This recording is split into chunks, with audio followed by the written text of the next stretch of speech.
Hello everyone, आप सभी का स्वागत है आपके अपने यूट्यूब चैनल एक इलेक्ट्रिकल नॉलेज पर। तो फ्रेंड्स, आज हम बात करेंगे निमी द्वारा जारी की गई पीडीएफ मॉडल पेपर के बारे में।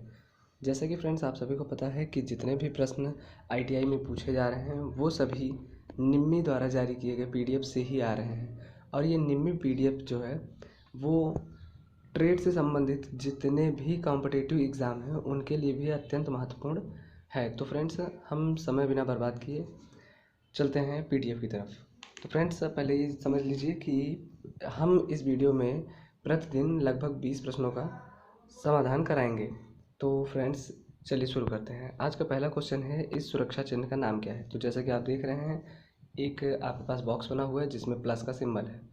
तो ये आपने हर जगह पर देखा होगा। ये आपका जो भी है ये सूचनात्मक चिन्ह है, क्योंकि ये एक मेडिकल की सूचना देता है। लगभग कहीं पर भी आप जाते हैं तो देखते होंगे कि वहाँ पर आपको मेडिकल सिंबल इसी टाइप से मिलता है। तो फ्रेंड्स, इसका आंसर हो गया डी।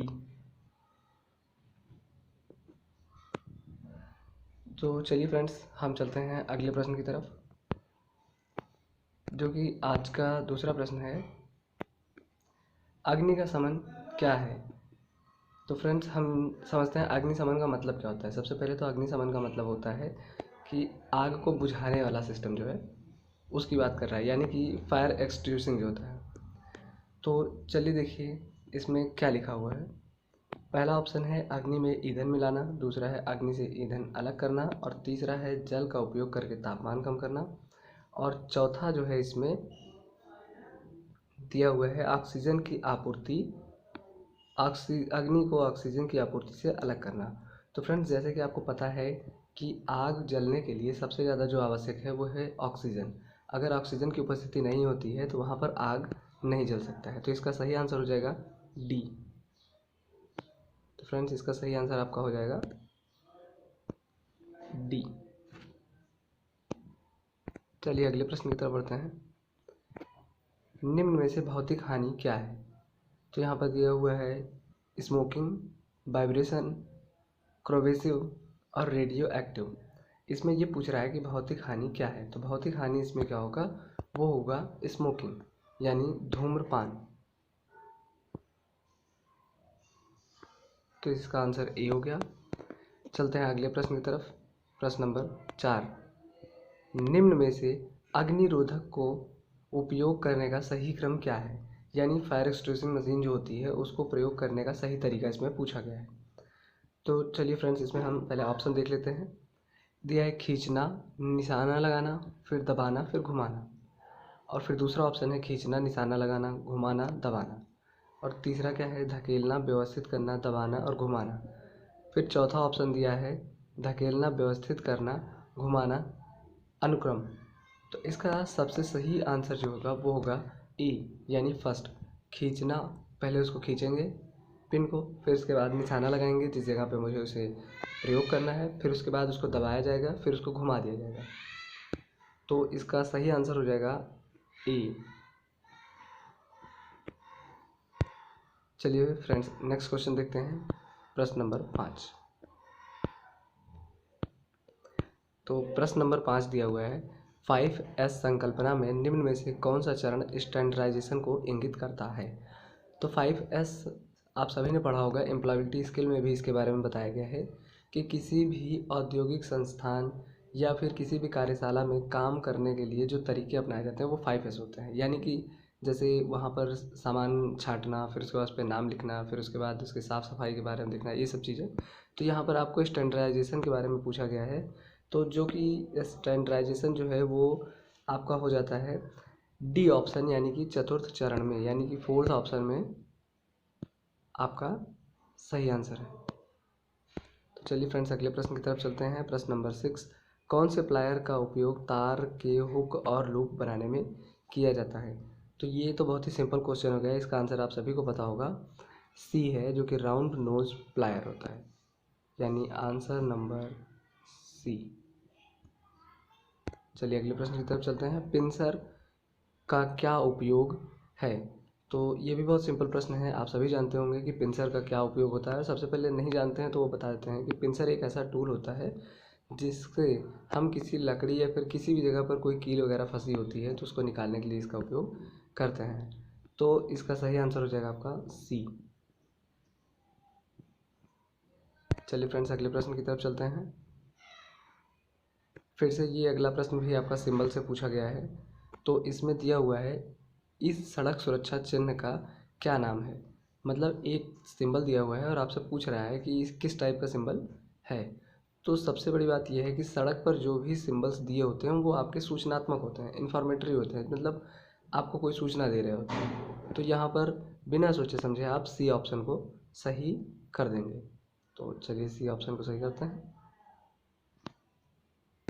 चलिए फिर अगले प्रश्न की तरफ चलते हैं। फ्रेंड्स, आज का अगला प्रश्न जो है 9th नंबर। तो इसमें पूछा गया है, मूल श्रेणी में सचेतक चिन्ह के पश्च भाग का रंग क्या होता है। मूल श्रेणी में जो सचेतक चिन्ह है इसका पीछे का भाग यानी बैकग्राउंड वाला भाग का रंग पूछा गया है। तो सबसे पहले हम इसमें देख लेते हैं कौन कौन से ऑप्शन दिए हैं। नीला, सफ़ेद, पीला और हरा।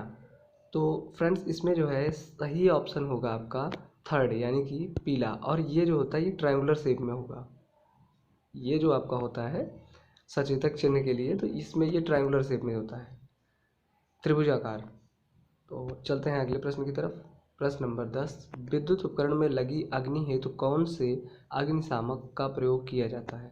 तो फ्रेंड्स, जैसे कि आपको पता है कि सभी अलग अलग टाइप के आग को बुझाने के लिए अलग अलग प्रकार के फायर एक्सटिंग्विशर का प्रयोग किया जाता है। तो इसमें पूछा गया है अग्नि के लिए। तो अग्नि अग्नि मतलब विद्युत से लगी हुई अग्नि के लिए पूछा गया है।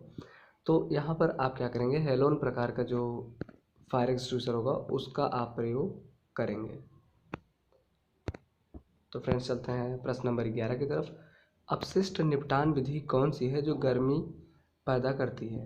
तो यानी कि आपसे पूछा जा रहा है कि जैसे जो अपशिष्ट पदार्थ होते हैं उनको निपटान जो होता है यानी उसका जो समाधान किया जाता है, तो उसमें क्या होता है। तो सबसे पहला इसमें दिया है रिसाइकलिंग यानी पुनर्चक्रण, फिर दिया है खाद डालना, फिर भस्मीकरण और उसके बाद अपशिष्ट संग्रहण। तो इसका सबसे सही और सबसे सटीक आंसर है सी। तो जैसे कि आपको नाम से भी पता चल रहा है भस्मीकरण, तो यानी कि यहाँ कुछ जल रहा है, तो ये इसमें आपको सबसे ज़्यादा हीट यही मिलेगी। तो फ्रेंड्स, चलते हैं क्वेश्चन नंबर 12 की तरफ। धुएं से सुरक्षा के लिए किस व्यक्तिगत सुरक्षा उपकरण का प्रयोग किया जाता है।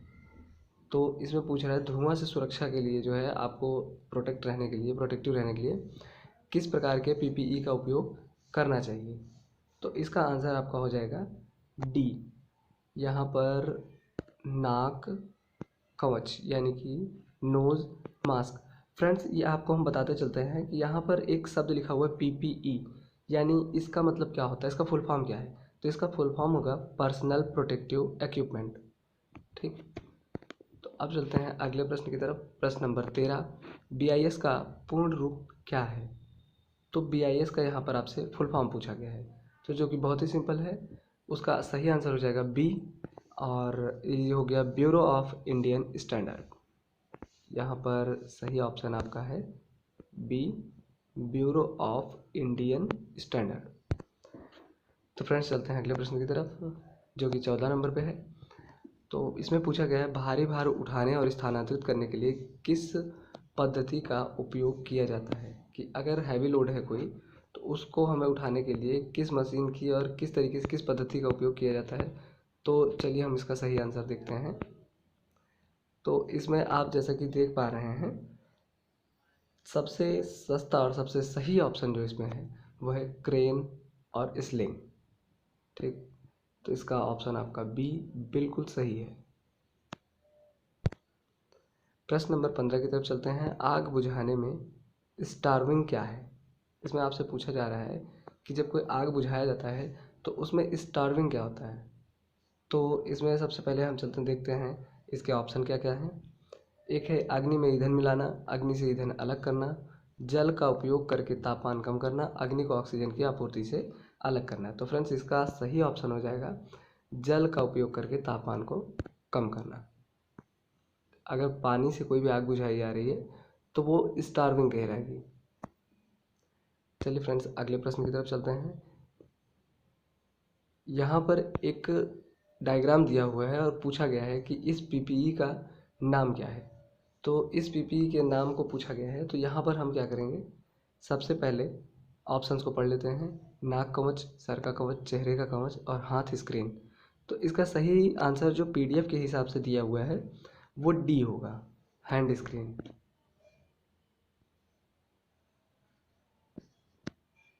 तो चलिए फ्रेंड्स आगे चलते हैं। प्रश्न नंबर 17, अपशिष्ट निपटान विधि कौन सी है जो बहुत सारी ऊर्जा बचाती है।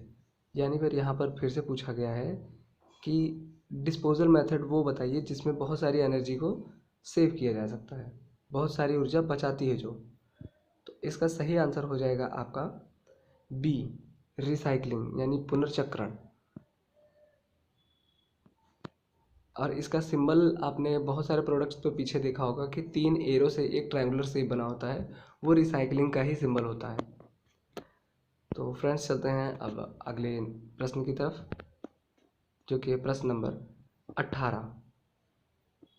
इसमें पूछा गया है किस प्रकार के कृत्रिम श्वसन विधि का प्रयोग उस पीड़ित के लिए करते हैं जिसकी छाती और पेट में चोट हो।